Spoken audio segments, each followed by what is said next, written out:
Mis hermanos, muy buenos días para ustedes. El Señor les bendiga a todos. Les saludo en nombre de mi iglesia local, la Iglesia Bautista Reformada Gracia Eterna, ubicada en el suroriente de Venezuela, frontera con Brasil, ¿sí?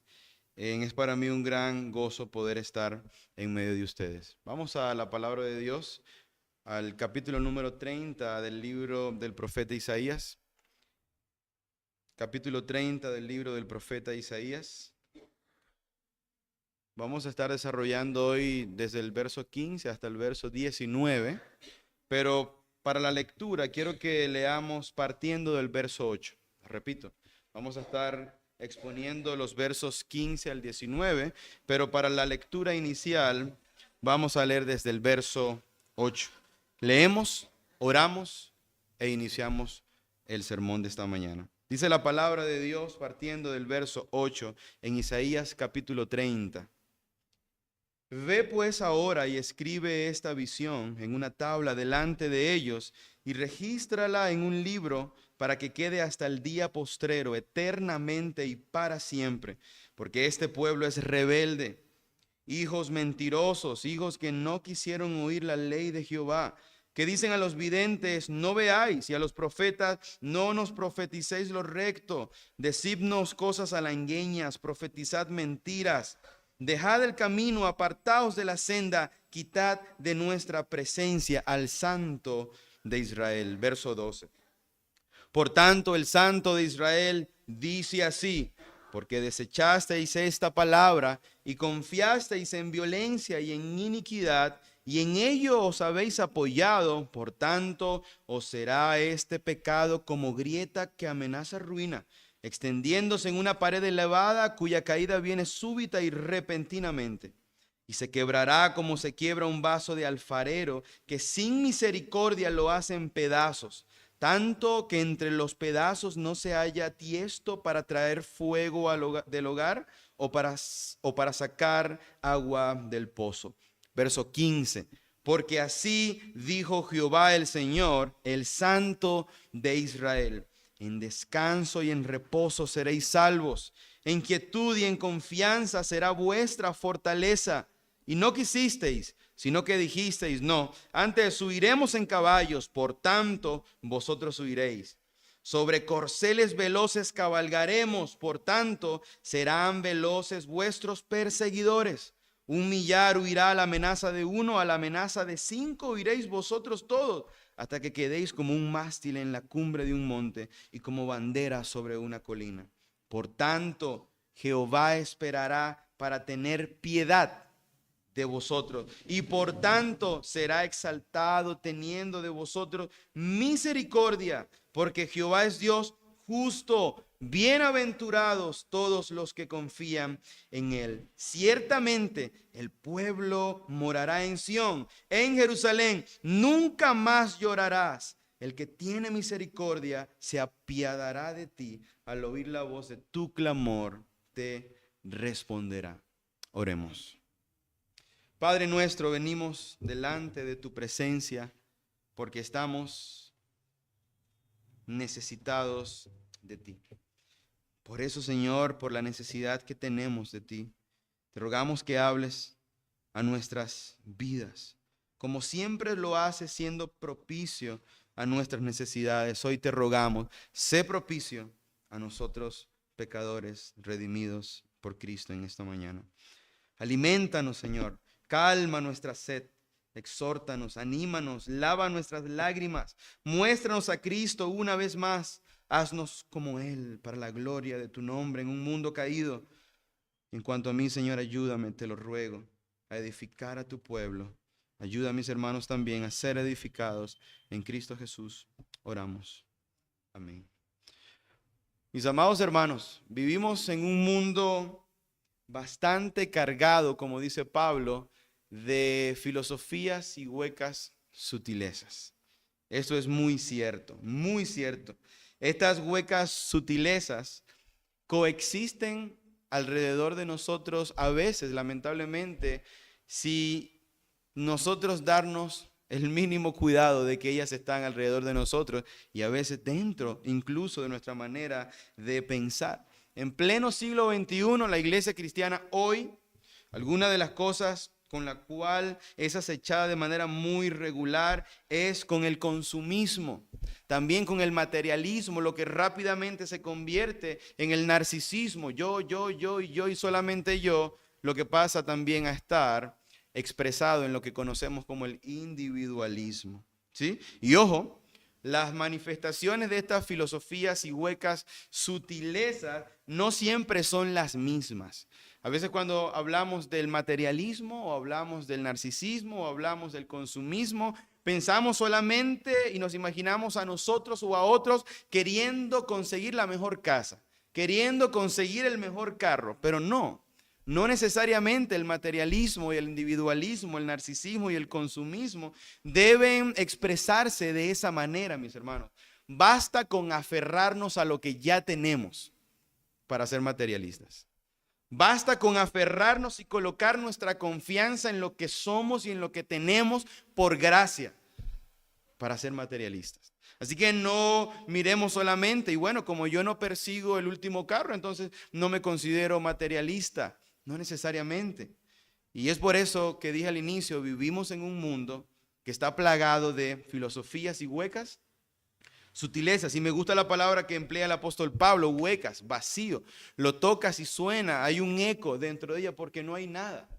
Así son las cosas materiales y lamentablemente así somos nosotros cuando colocamos nuestra confianza en esas cosas. Así que el error está creer, mis hermanos, en que esas filosofías y huecas sutilezas siempre van a verse de manera extravagante, como lo acabo de mencionar en el ejemplo, pero la realidad es que nos aferramos de manera muy rápida a lo que poseemos, muy rápida. Hacemos dioses a aquellas cosas que fueron o creadas por el Creador eterno, nuestro Dios, y Él nos las ha extendido por gracia. Y hacemos de esas cosas nuestros dioses.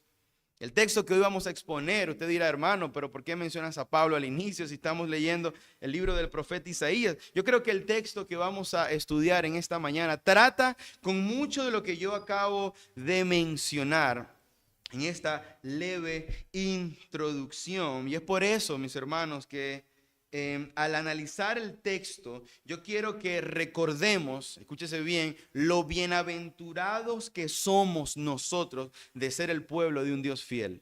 Lo bienaventurados que somos nosotros de ser el pueblo de un Dios fiel. Y ese es justamente el sermón, el título, perdón, del sermón de esta mañana, como lo ven acá, la bienaventuranza de ser el pueblo de un Dios fiel. Y vamos a estar estudiando, como ya lo mencioné, versos 15 al 19, a través de 5 puntos. A través de 5 puntos. En primer lugar, veremos la promesa de un Dios fiel, verso 15. Las promesas o la promesa de un Dios fiel, verso 15. Resalte la palabra promesa, resáltela. En segundo lugar, observaremos el rechazo de la promesa de un Dios fiel. Resalte la palabra rechazo. El rechazo de la promesa de un Dios fiel, parte B del versículo 15 y parte A del versículo 16. Continuaremos con un tercer encabezado y estudiaremos, resalte la palabra disciplina, la disciplina de un Dios fiel. La disciplina de un Dios fiel, verso 16, parte B, hasta el verso 17. Mire que la palabra que se repite, que es un factor común en mi bosquejo, es un Dios fiel. Tenemos en primer lugar la promesa de un Dios fiel, tenemos en segundo lugar el rechazo de un Dios fiel y tenemos en tercer lugar la disciplina de un Dios fiel. En nuestro contexto cristiano es bastante difícil asociar disciplina con Dios fiel, ¿cierto? Pero en el contexto bíblico, una de las mejores demostraciones de la fidelidad de Dios es su disciplina a su pueblo, ¿sí? Así que en tercer lugar vamos a ver la disciplina de un Dios fiel, parte B del verso 16 hasta el verso 17. Y en cuarto lugar vamos a observar la vigencia de la promesa de un Dios fiel. Resalte la palabra vigencia, la vigencia de la promesa de un Dios fiel. Cuando lleguemos a ese punto es interesante cómo luego de una disciplina correctora, descansaremos y nos alimentaremos y nos refrescaremos de que aún la promesa, a pesar de nuestro pecado, sigue siendo fiel, sigue siendo vigente, porque Dios es un Dios fiel. Eso lo vamos a ver en el verso 18, la vigencia de la promesa de un Dios fiel, verso 18. Y por último veremos la seguridad, resalte esa palabra, la seguridad de la promesa de un Dios fiel, la seguridad de la promesa de un Dios fiel. Muy bien, así que vamos a estar exponiendo Isaías capítulo 30, versos 15 al 19, pero a lo largo de mi sermón voy a estar también saltando al contexto inmediato, previo o posterior del capítulo número 30. Yo sé que muchos de ustedes quizás ya han leído este capítulo y están conscientes de que el tono de este capítulo es bastante grave.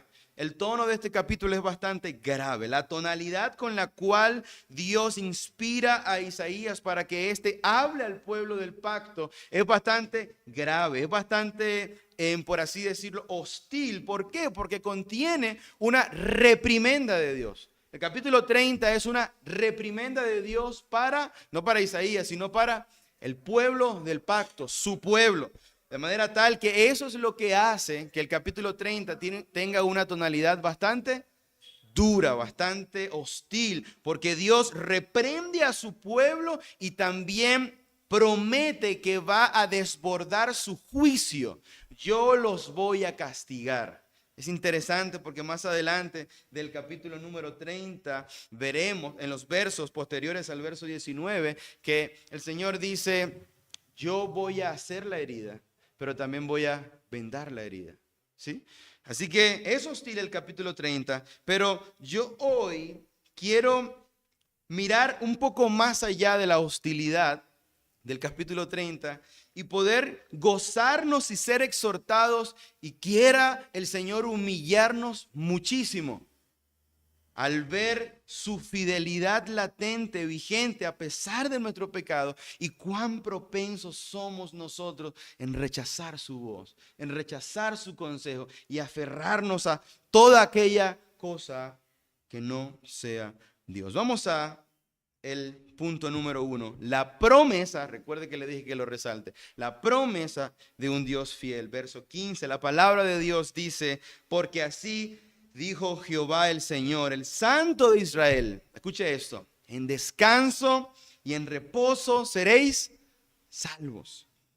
En quietud y en confianza será vuestra fortaleza. Lo que Dios comunica al pueblo de Israel, mis hermanos, es propicio para su situación particular en este contexto. Y más adelante vamos a ver un poco más cuál era el contexto del pueblo de Israel. Pero miremos algo importante. El profeta habla lo que Dios le dice que él hable. Y en primer lugar, la forma en cómo el profeta se presenta ante el pueblo de Israel en este caso es, así dijo Jehová el Señor, utilizando el título, el nombre de Dios que es asociado con su pacto eterno. Jehová, así dijo Jehová el Señor. Se supone que cuando hablamos de Señor, cuando el profeta dice Señor, se supone que los que escuchan son súbditos de ese Señor, están debajo de ese Señor, están controlados, defendidos y resguardados por el Señor. Por esa razón, así dice Jehová el Señor. En otras palabras, así dijo aquel que os guarda, así dice aquel que os ha libertado. Y luego exagera un poco más el asunto para que el pueblo entienda. Y dice, así dijo Jehová el Señor, el Santo de Israel. Cuando usted va a una población bastante idólatra, usted pregunta, y bueno, ¿y cuál es el santo de este lugar? ¿Sí? Es como que la persona beatificada que es más reverenciada porque según hace ciertos milagros. ¿Sí? Así también es la idea del versículo número 15. El Señor, el que os guarda, el que os protege, el que os da liberación, pero también el Santo, es decir, el Dios de Israel. Si leemos los versos anteriores, nos vamos a dar cuenta que este título, Jehová el Señor, el Santo de Israel, ya se ha mencionado en 2 ocasiones anteriores, de manera tal que esta en el versículo 15 es la tercera ocasión en donde se menciona el nombre Jehová el Señor, el Santo de Israel.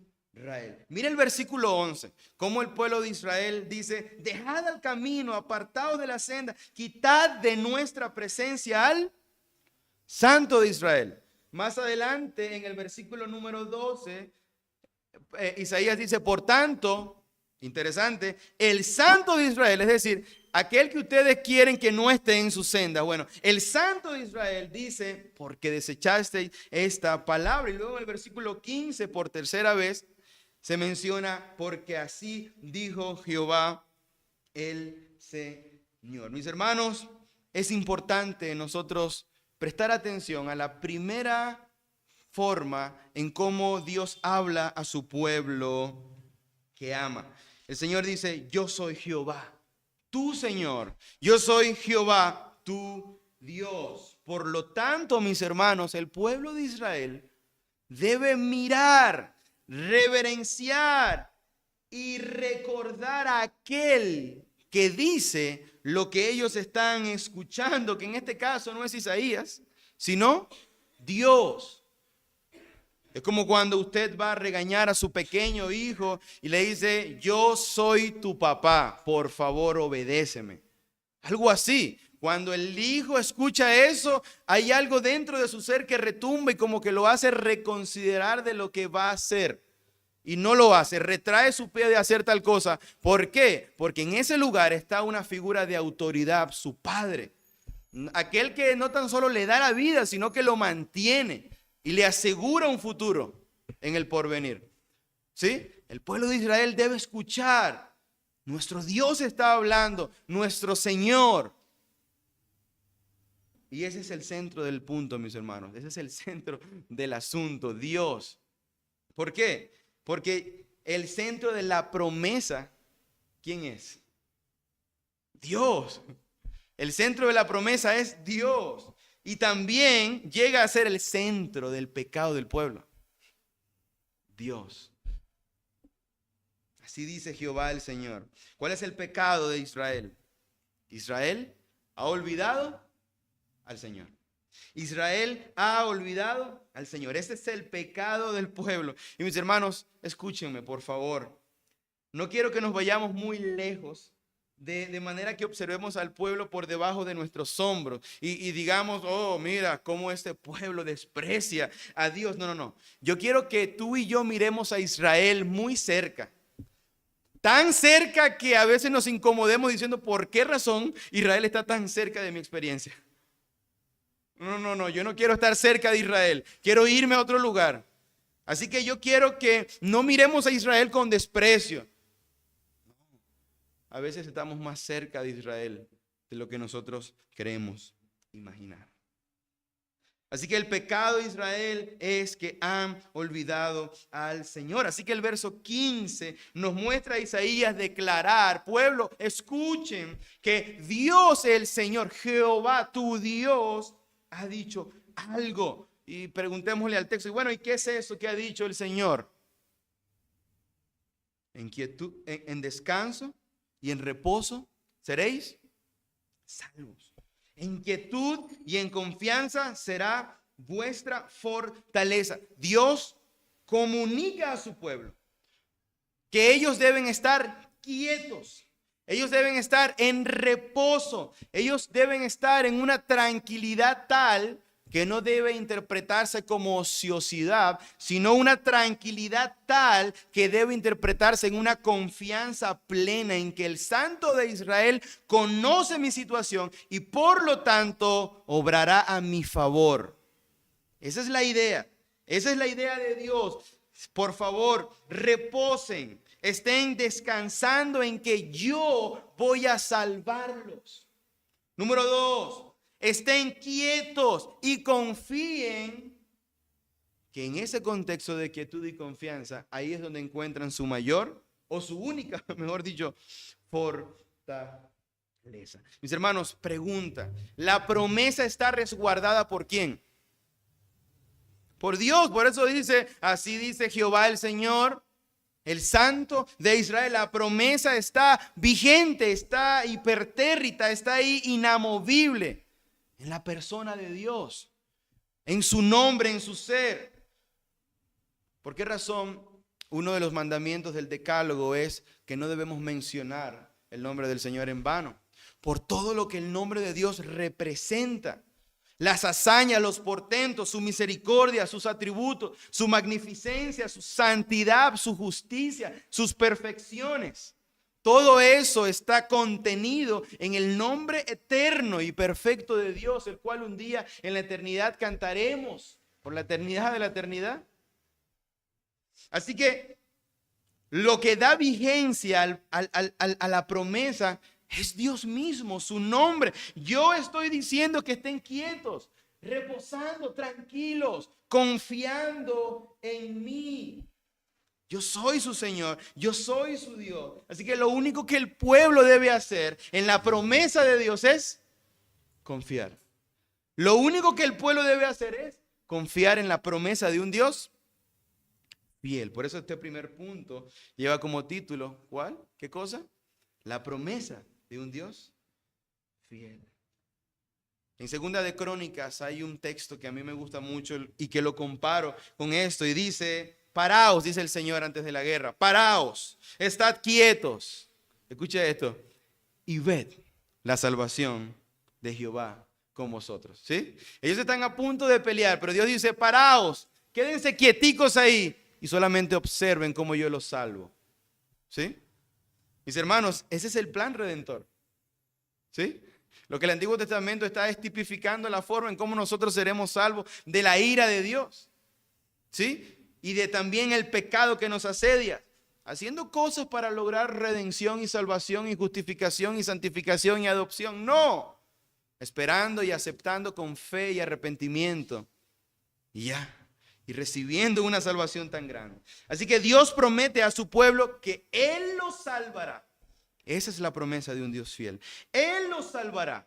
Analicemos descanso y reposo. La promesa que asegura, miremos el verso 15.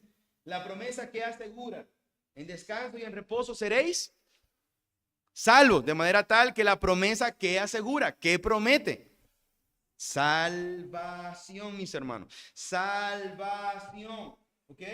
El sentido de la promesa radica en cómo Dios salvará a su pueblo, ¿sí? Así que el sentido de la promesa, en segundo lugar, radica en que nosotros o el pueblo de Israel debe estar consciente de que cualquier actividad afanosa que nosotros ejecutemos no garantizará nuestra salvación. Lo que garantizará nuestra salvación es confiar en que Dios nos salvará. Amén. Suena muy hermoso, ¿cierto? Suena muy bello y efectivamente lo es. Dios nos salva. El corazón de Israel, lo único que debe hacer Israel, amados hermanos de la gracia en Barbosa, lo único que debe hacer Israel es reposar en Dios y reposar en su promesa, que ha dicho, los salvará. Pero en segundo lugar, miramos el verso 15. Dice: en quietud y en confianza será vuestra fortaleza. Lo primero asegura salvación, mientras que lo segundo asegura fortaleza. En otras palabras, seguridad, protección. Una fortaleza es algo que me protege a mí de las amenazas externas. ¿Ok? Una fortaleza. La promesa debe llevar a Israel a entender, mis hermanos, escuche bien, que en nada de lo que ellos puedan construir con sus manos encontrarán la protección o la fortaleza para sus vidas. Nada. La fortaleza auténtica que Israel puede obtener se encuentra solamente en ¿qué acción? En construir, en agarrar martillos y cemento para construir una fortaleza. Ahí se encuentra su protección. No, la verdadera fortaleza se encuentra única y exclusivamente en estar quietos y confiar. Y dice el Señor: ahí será vuestra fortaleza. Mis hermanos, es bastante difícil para ti y para mí poder concebir una idea de protección fuera de una imagen material que nos proteja de algo. Es que la idea, yo te digo a ti, hermano, de protección que nos muestra las Escrituras, en ciertas partes es física. pero no del todo. ¿Sí? El apóstol Pablo sufrió persecuciones. El Señor no lo protegió. El Señor no lo protegió. El apóstol Pablo dice, sí, mi debilidad lo que hace es demostrar la gracia de Dios. Y ya, yo he sido protegido por Dios. Él me ha, como dice, creo que a los Gálatas o a los hermanos en Corinto, Él me ha protegido del furioso león. Así que mis hermanos, la fortaleza de Israel no consistía, escucha bien, en el lugar donde ellos estuviesen. No, la fortaleza de Israel dependía de la forma en cómo ellos confiaran en Dios y en quién ellos colocaran su confianza. Esto, mis hermanos, de una u otra manera, a mí me encanta analizar este verso porque cuando nosotros confiamos en que Dios nos dará salvación, ¿sabe qué produce eso? Quietud, tranquilidad, en que el Santo de Israel me dará salvación y Él es mi fortaleza. Así que, mis hermanos, esa es la promesa de un Dios fiel. Israel, yo soy el Señor. Dale a tu corazón, dice el Señor, descanso y reposo en la idea de que yo soy el Señor. Israel, yo soy tu Dios, el santo tuyo, el santo de Israel. Aquíétate y confía que yo soy el que soy. Qué hermosa promesa. Qué hermosa promesa, la cual está aún hoy vigente para ti y para mí. Hoy está vigente y siempre estará vigente, como lo veremos al final del sermón. Qué hermosa promesa, tan apetecible y atractiva. Saber que el Señor, amado hermano, es nuestro Dios y nos da esta hermosa promesa de que Él nos salvará. Amén. Sigamos adelante en nuestro segundo encabezado, el rechazo de la promesa de un Dios fiel, verso 15 parte C al verso 16 parte A. Dice el texto, y no quisisteis, sino que dijisteis, no, antes huiremos en caballos. Antes de poder proferir cualquier condenación contra Israel y decirle, oh Israel, qué tonto eres, quiero que recordemos lo que dije al inicio. No miremos a Israel por debajo de nuestros hombros. Notemos que está muy cerca de nosotros.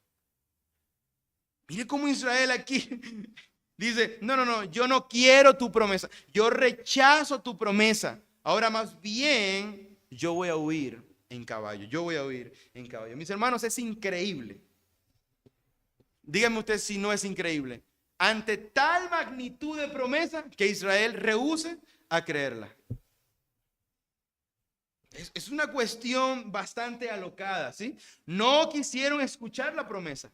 No quisieron aferrarse a ella. Y al no querer aferrarse a la promesa, demuestran que no quieren aferrarse a Dios, el Santo de Israel. ¿Sí? No quieren aferrarse a su promesa, sino que quieren buscar sus propios medios para conseguir salvación, redención, protección, fortaleza. En pocas palabras, en vez de descansar en su Dios, se afanaron en salvarse a sí mismos. En vez de estar quietos y confiados en su Señor, colocaron su confianza, escúchese bien, en caballos. Colocaron su confianza en caballos. Caballos que un día fueron creados en un día de la creación. ¿Sí? Caballos que fueron formados.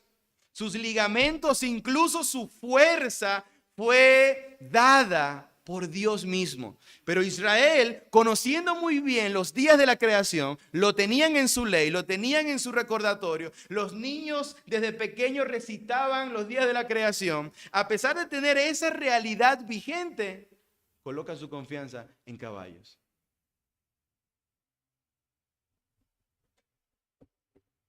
Mis hermanos, yo quiero preguntar aquí de manera prematura, ¿cuántas veces tú y yo confiamos en caballos? ¿Cuántas veces? Tal vez ustedes sean una raza superior a mí, pero yo soy muy propenso a confiar en la fuerza del caballo. Israel.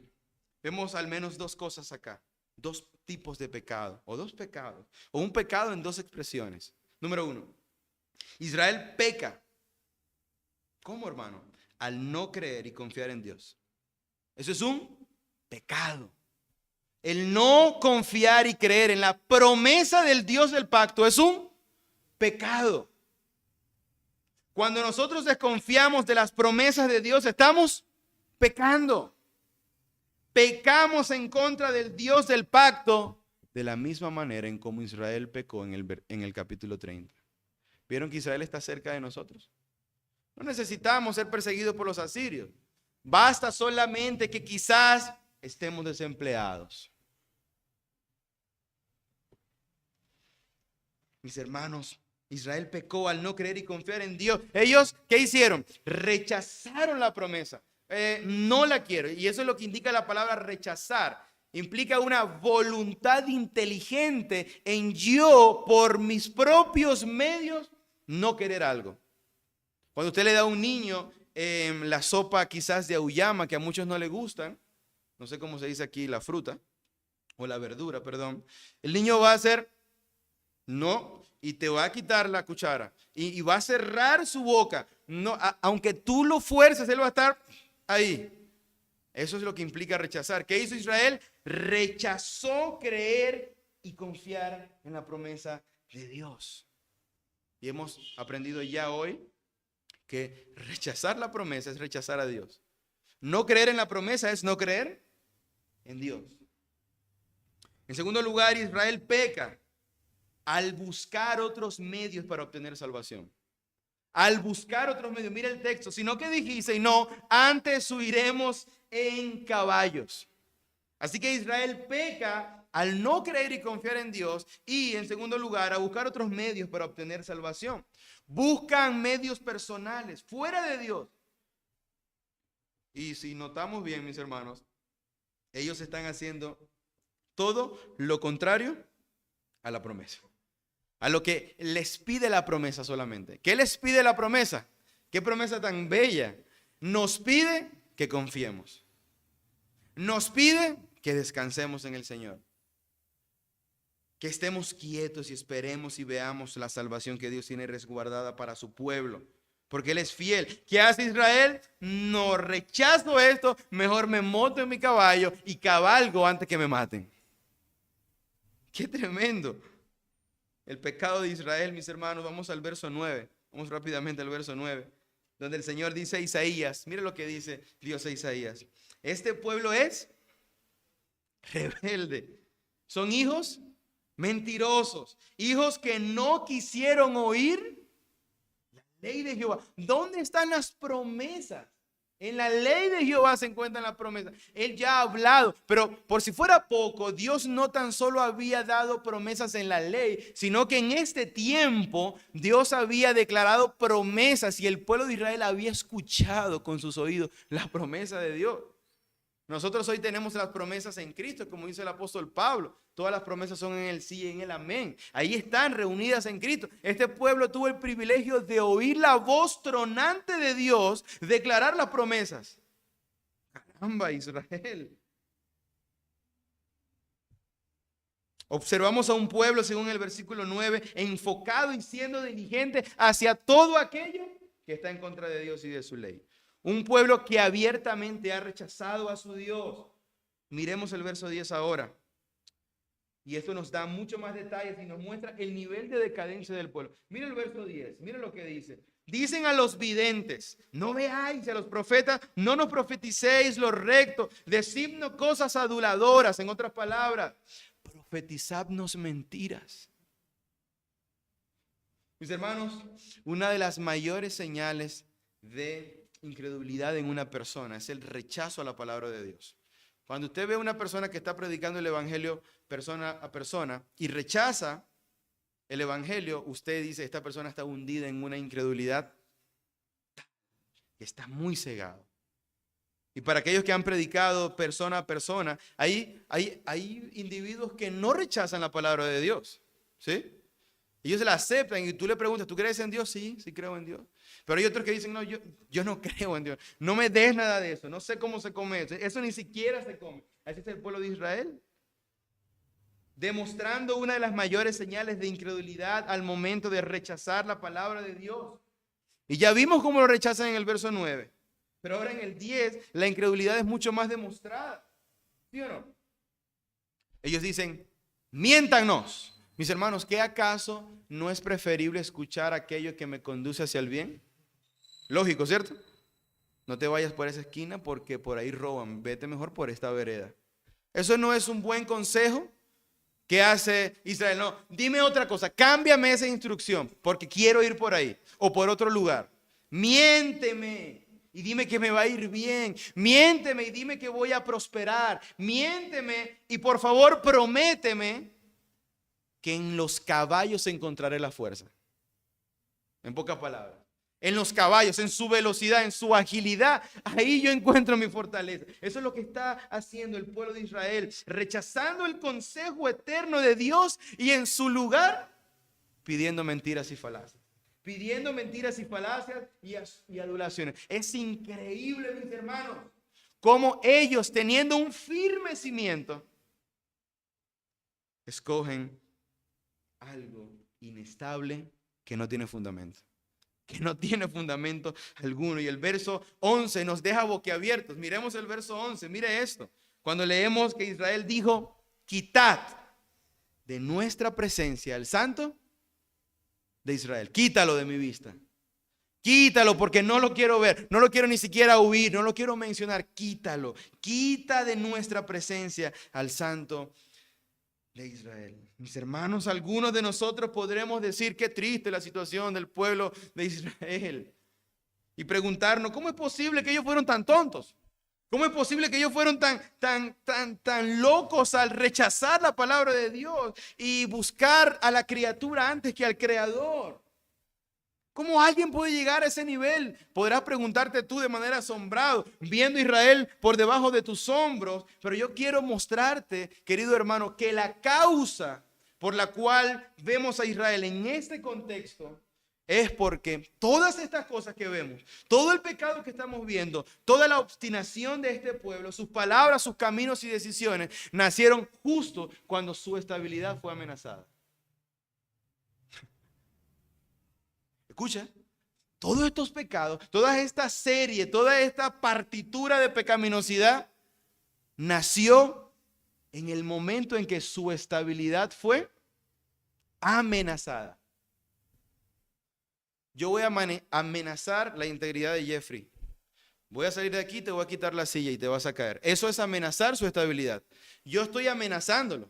Él puede decir, ven y hazlo, como decimos en Venezuela, ven. Ven, inténtalo. Aquí también creo que dicen así. Eso es una amenaza. ¿Yo tiré a Jeffrey de la silla? ¿Yo lo golpeé contra el suelo? No. Solamente amenacé. ¿Qué es lo que sucede con el pueblo de Israel? Ellos todavía cuentan con su estabilidad, pero en el momento en que su estabilidad se amenaza, despójame a Dios de aquí, no lo quiero ver nunca. Increíble, ¿no? En el momento en que su estabilidad es amenazada, el pueblo abandona la adoración hacia su Dios. Y para los que no conocen la historia, el contextual del capítulo 30, Israel estaba en un proceso ajusticiador de Dios. Ellos habían pecado y Dios había prometido de que Él los iba a castigar a través de levantar a otras naciones que lo iban a llevar al exilio. ¿Sí? Pero a la par de estas promesas de exilio, Dios había dado promesas de que en el exilio ustedes volverán al pueblo.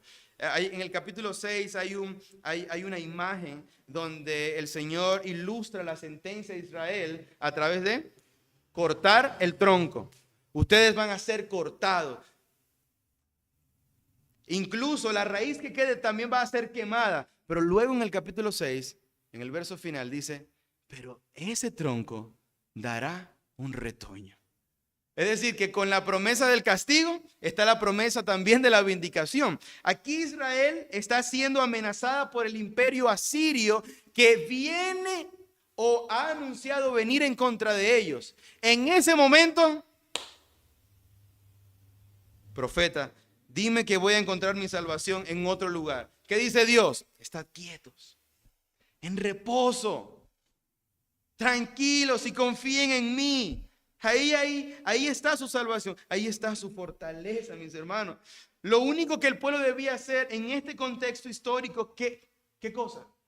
Aferrarse como nunca antes a su Dios mientras el fuego quemara la escoria de su vida. Eso. Cuando, como dice Spurgeon, cuando el oro se encuentra en el horno, se escucha un grito. Y cuando el que lo está quemando escucha el grito, escucha el oro decir, gracias por quemarme, porque a salir del horno seré más hermoso.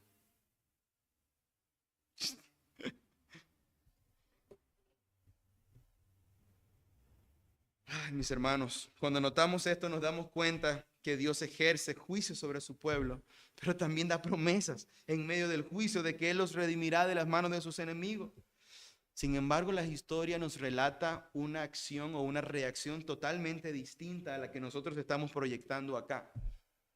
Que según tú y yo, nosotros actuaríamos, no, yo confío en Dios. Mira, cuando llegue el desempleo, yo confío en Dios plenamente.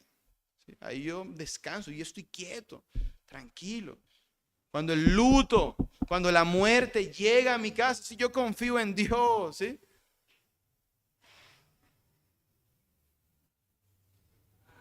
Mis hermanos, apenas la estabilidad de estos israelitas es amenazada, abandonan a su Dios, rechazan su promesa y su palabra sin pensarlo dos veces. Ni siquiera su estabilidad había dejado de ser estabilidad. Aún estaban estables. Lo único que sucedió fue una pequeña amenaza. Así que mis hermanos, todo esto es increíble, pero yo quiero aplicarlo. Israel no está lejos de aquí, querido hermano. Israel no está lejos de aquí, está más cercano de lo que nosotros imaginamos. ¿Sabes dónde está Israel? En nosotros, en nuestra carne. Aquí está Israel. Este Israel que reaccionó de esta forma está con nosotros.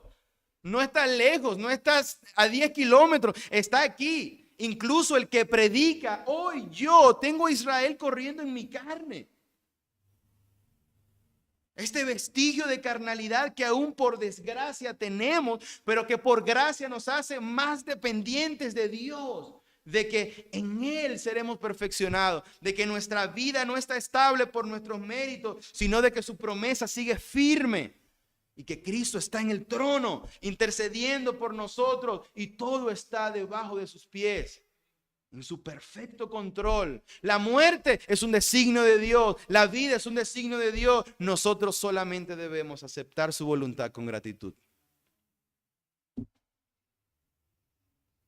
El verso 16, parte A, dice, no huiremos a caballo. Nos cuesta confiar en Dios cuando las cosas se salen de nuestro itinerario planeado. Nos cuesta confiar en Dios. Israel fue diligente, no confiando en el Señor. Israel fue diligente, buscando sus propios medios, construir su propia fortaleza para sí, rechazando a Dios, no confiando en su promesa. Aquel que en tantas ocasiones los había salvado de sus opresores, pecaron contra el Señor y por lo tanto, el Dios fiel, al ver que su pueblo peca, ¿qué debe hacer? ¿Qué hace un Dios fiel cuando su pueblo peca o está desorientado? ¿Qué hace un Dios fiel? Lo disciplina, tercer encabezado. La disciplina de un Dios fiel, verso 16, parte B hasta el verso 17, dice, por tanto, vosotros huiréis, está bien, sobre corceles veloces cabalgaremos, está bien, por tanto, serán veloces vuestros perseguidores. Versículo 17, 1,000,000 huirá la amenaza de 1, la amenaza de 5, huiréis vosotros todos antes que quedéis como mástil en la cumbre del monte y como bandera sobre un collado. ¿Sabes qué, mis hermanos? Quizá nuestro reaccionar ante la amenaza tenga éxito temporal.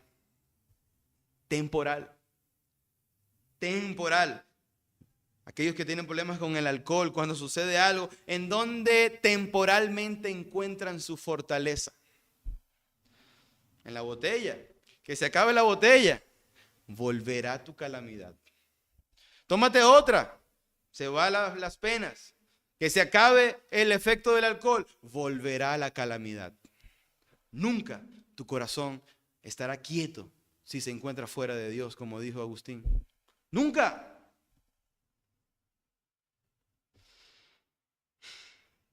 Así le sucedió al pueblo. Efectivamente, sus corceles eran veloces. Ellos rechazaron la promesa, agarraron el caballo y dijeron, arre, nos vamos. Y efectivamente tenían muchos caballos de fuerza. Claro que sí, sintieron éxito, sus planes hasta los momentos iban bien, pero como dijo un puritano en cierta ocasión, a veces el peor castigo que podemos recibir de Dios es que nos deje cumplir nuestros placeres. Porque ¿qué es lo que vemos aquí? Tal como le sucedió al pueblo de Israel. Por más rápido que estos caballos cabalgaban y corrían hacia el norte, fuera de Dios, su fuerza no se igualó a la fuerza de los caballos de sus perseguidores. ¿Por qué? Porque Dios había dado fuerza a los caballos de Israel para huir, pero el mismo Dios había dado más fuerza a los caballos de los opresores. ¿Sí? A mí siempre me gusta hacer esta ilustración en la iglesia. Hermano, cuando somos disciplinados o cuando la enfermedad llega a nuestra vida, ¿tú sabes quién inyecta la dosis de enfermedad? ¿Sabes quién lo hace? Si el pecado, hermano, sí. Y las maldiciones generacionales sobre mi vida, no. Dios agarra tu brazo, busca la vena, inyecta la enfermedad. Dios, mi hermano. Obviamente hablamos de un resultado del pecado también, pero es Dios a veces que utiliza el sufrimiento, en la mayoría de los casos, para refinarnos. ¿Tú crees que al oro no le duele que el fuego queme sus escorias? Claro que le duele. Así que aquí Dios disciplina a su pueblo y dice, por tanto serán veloces vuestros perseguidores, y promete que van a ser despojados de todo. Eso es lo que nos demuestra el versículo 17, cuando dice, un millar huirá la amenaza de uno. Ustedes son muchos, pero con esta amenaza solamente de uno, huirán todos. A la amenaza de 5 iréis vosotros, hasta que ustedes, ¿qué es lo que promete aquí el Señor? Ustedes van a ser aniquilados.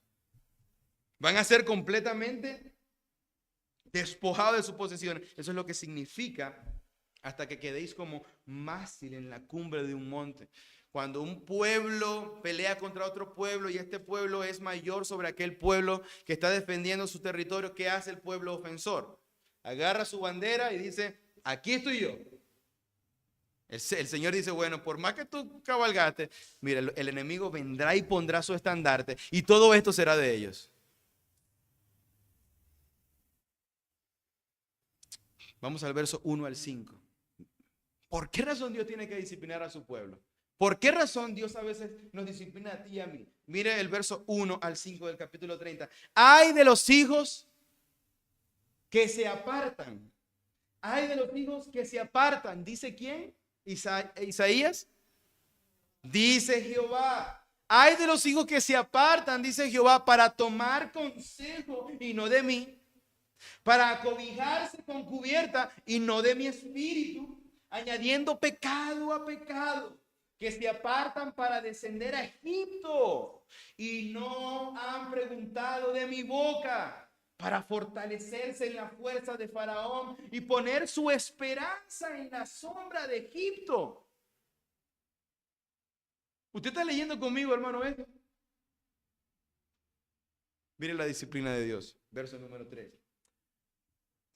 Pero la fuerza de Faraón se os cambiará en vergüenza, y el amparo en la sombra de Egipto en confusión. Cuando estén sus príncipes en Zoán y sus embajadores lleguen a Hanes, todos se avergonzarán del pueblo que no les aprovecha. ¿Quién será el pueblo que no les aprovecha? Israel. Antes les será para vergüenza y aún para oprobio. Dios disciplina a su pueblo. Mis hermanos, la disciplina de Dios será nuestro fracaso. Anótate eso. Cuando nos obstinamos y buscamos cobijo fuera de Dios, la disciplina de Dios será nuestro fracaso. que la cobija nos arropará solamente un cuarto del cuerpo y todo nuestro cuerpo se congelará y morirá de hipotermia. Porque agarramos una cobija que no es las alas protectoras de un Dios. Como dice el Salmo, el que habita al abrigo del Altísimo morará bajo la sombra del Omnipotente. Mis hermanos, la Biblia es tan clara para nosotros. La disciplina de Dios será nuestro fracaso. Fracasaremos. ¿Y sabes qué te prometo, hermano? ¿Sabes qué es lo que te prometo? Ay, este hermano vino de Venezuela a prometernos. Te prometo que cuando fracases, te va a doler. Te prometo que cuando fracases, te lamentarás, llorarás con desgracia, sufrirás y gemirás de calamidad, porque fuiste a esconderte en las alas que no son las de un Dios fiel. Fuiste a esconderte en la criatura y la criatura no te brinda nada eterno, seguro, un cimiento firme, nada de eso. Solo en Dios debemos confiar, estar tranquilos y ver la salvación que Él tiene preparado para nosotros. Amén. Mira el verso número 13. El Señor les dice, por tanto, ¿os será este pecado? Escuche bien porque me llama la atención esto. Como grieta que amenaza ruina. Como grieta. En Venezuela sufrimos mucho de las grietas, ¿sí? El saco de cemento es bastante elevado, en fin. Y los que somos cabeza de hogar, nuestras esposas nos dicen, amor, hay una grieta y uno, ¿ah? El techo se está cayendo, ¿qué? ¿Todo está bien? ¿Que todo está perfecto? Gloria a Dios. No, que se está cayendo, ya no tenemos ventana. ¿Cómo? Algo así. Y cuando yo, por ejemplo, mi esposa me dice eso, se nos cae el chuzo, decimos ella. Se nos cae el rancho. Así sucede, mis hermanos, acá en el verso 13. Como grieta que amenaza ruina, extendiéndose en una pared elevada, cuya caída viene súbita y repentinamente. ¿Qué es lo que simboliza la pared? La confianza banal del pueblo de Israel, lo que ellos construyeron. Bueno, nos vienen los asirios, ¿qué vamos a hacer? Construyamos esta pared para que ellos no nos maten. Bueno, la pared sufrirá grietas. Y esas grietas traerán repentinamente, ¿qué cosa? Una caída súbita y repentina. Verso 14, mira el verso 14. Y se quebrará como se quiebra un vaso de alfarero que sin misericordia lo hace en pedazos. Un vaso de alfarero lo hacen, lo forman para traer agua del pozo. O quizás aquí, como dice, unos tizones encendidos para el fuego. Cuando el alfarero agarra el vaso y lo destroza porque quiere destrozarlo, ¿para qué sirve ese vaso? Así es la confianza. Dios agarra la confianza de Israel en lo material. ¿Y qué hace? En Egipto, ¿y qué hace? La destroza para que no sirva. Mis hermanos, yo te prometo y te declaro aquí, por así decirlo, utilizo este lenguaje prestado del carismatismo religioso. Te declaro que en el momento en que tú confíes en otra cosa que no sea Dios, Dios agarrará ese vaso y lo destrozará con ganas.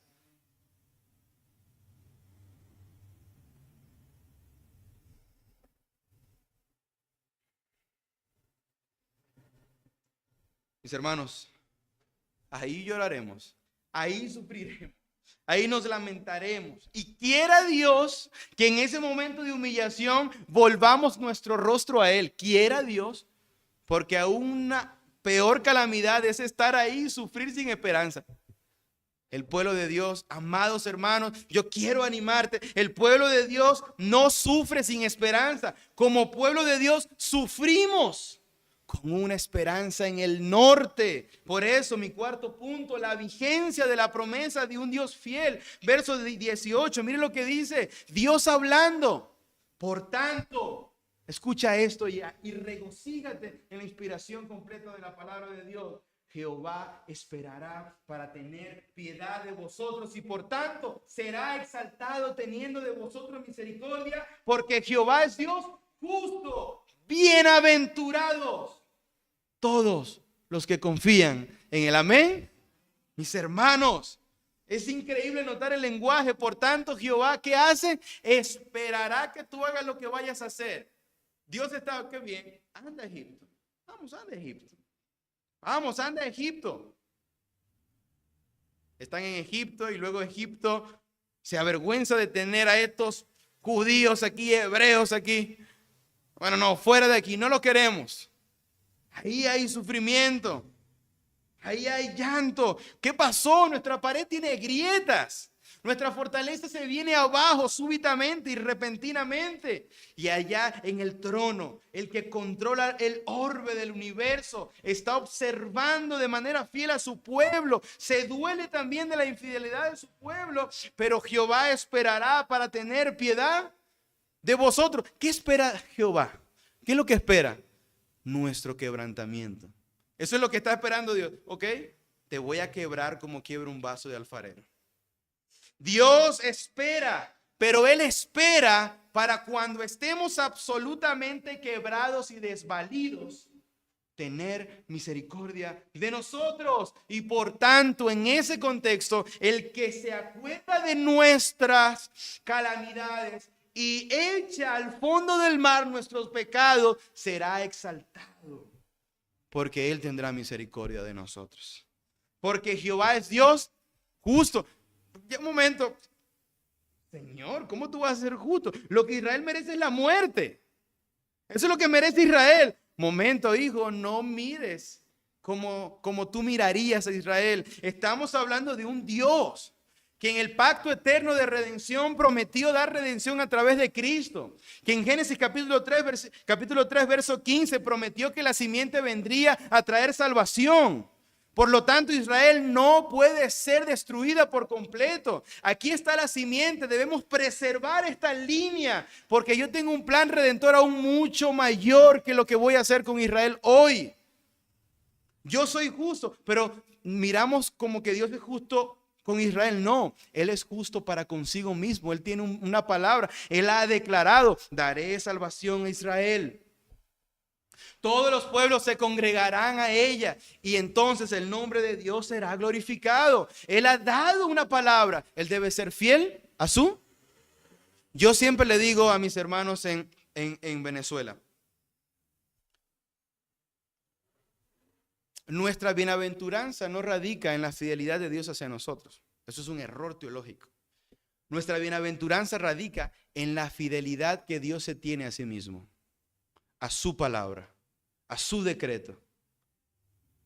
En la forma en cómo Dios es leal a sí mismo, resguardando su buen nombre. ¿Sabes qué? El pueblo de Dios es ricamente bendecido. Y es lo que vemos aquí cuando dice: Jehová es Dios justo. ¿Por qué? Porque son bienaventurados todos los que en Él. Qué hermoso, mis hermanos.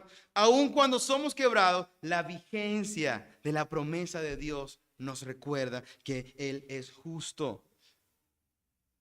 Qué hermoso texto. Último punto: la seguridad de la promesa de un Dios fiel. Luego que nos muestra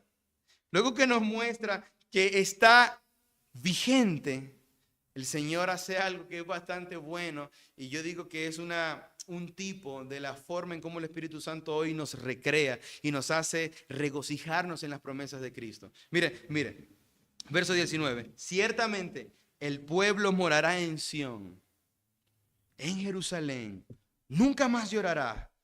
El que tiene misericordia se apiadará de ti al oír la voz de tu clamor, te responderá. Alzaré mis ojos a los montes. ¿De dónde vendrá mi socorro? ¿De quién viene nuestro socorro? De Dios, el santo, el justo, el eterno. Mis hermanos, somos bienaventurados. ¿Sabes por qué? Número 1, somos bienaventurados porque tenemos un Dios fiel que ha declarado una promesa fiel. En primer lugar, somos bienaventurados, ¿por qué? Porque tenemos un Dios fiel que ha declarado una promesa fiel. Mis hermanos, somos bienaventurados porque esa promesa fiel, declarada por un Dios fiel, es una promesa fiel a pesar de nuestro pecado, a pesar de nuestra terquedad, desconfianza, desobediencia. Nuestro Dios fiel hace lo que nosotros necesitamos para corregirnos, amándonos a través de su disciplina. Y eso nos hace ser un pueblo bienaventurado. Pero aún más, queda más. Somos bienaventurados porque Dios nos recuerda su promesa. Y nos dice, mi promesa no es condicional a tu manera de vivir, a tu accionar, sino que mi promesa es eternamente vigente a pesar de ti. A pesar de tu pecado, mi promesa está vigente. Nada la hace caducar. Y en ese momento somos más bienaventurados cuando Él nos confirma su promesa fiel, excitando nuestra alma a través de señalarnos el glorioso destino que tenemos como el pueblo de un Dios fiel. Por eso dice el verso 19, ciertamente mi pueblo morará en Sión. Allá Israel está exiliado, pero mirará la promesa de Dios. Allá viviremos, ¿sí? No lloraremos, porque el que tiene misericordia de nosotros, cuando suframos, va a oír nuestro clamor. Por esa razón el título del sermón es la bienaventuranza de ser el pueblo de un Dios fiel. Mis hermanos, para culminar, es increíble. Yo quiero que vayamos al verso número 8 y miremos cómo el Señor le dice, escribe esta visión en una tabla delante de ellos y regístrala en un libro para que quede hasta el día postrero, eternamente y para siempre.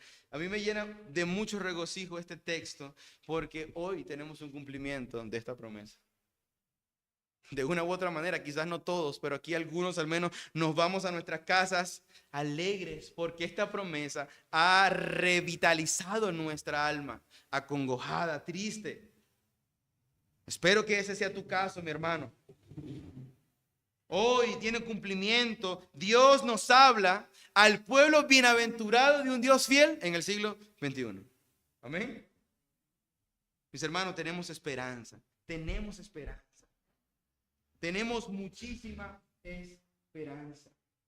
Mire cómo dice el verso 26 del mismo capítulo. Y la luz de la luna será como la luz del sol. Y la luz del sol 7 veces mayor como la luz de 7 días. El día que dice que Jehová vendare la herida de su pueblo y curare la llaga que él.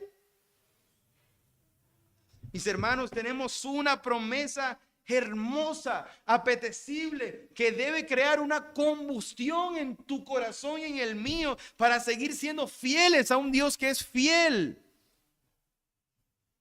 Tenemos esperanza.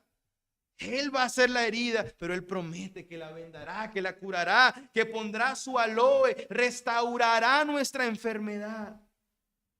Mis hermanos, quiero que también pensemos en la sabiduría y el plan de Dios.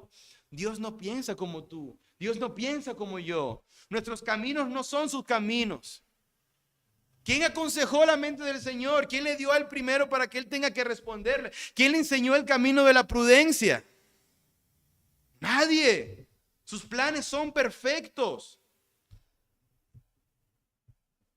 Él tiene control sobre todo, incluso cuando tú y yo atravesamos la adversidad. No pequemos más, hermanos. No nos aferremos a este mundo. No coloquemos nuestra confianza en lo material. Descansemos en el Señor y cuando llegue la prueba, cuando nuestra vida sea amenazada, esperemos en reposo y en tranquilidad, porque ahí seremos salvos.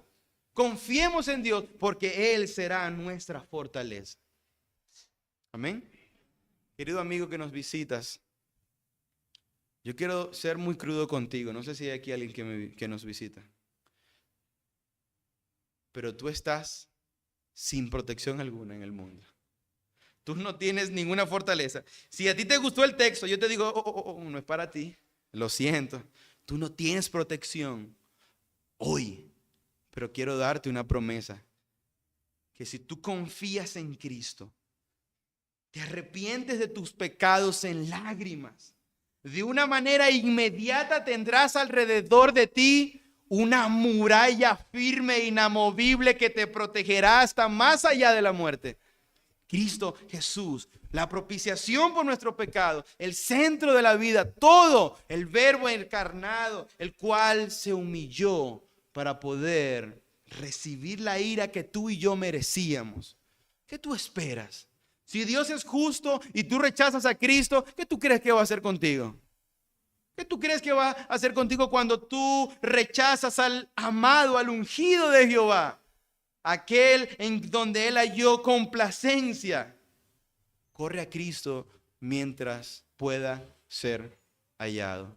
Y te prometo que te dará salvación. Una salvación perfecta. Aún gozarás de la salvación cuando experimentes el sufrimiento. Amado Dios, te damos gracias por tu palabra. Bendita, perfecta, inescrutable.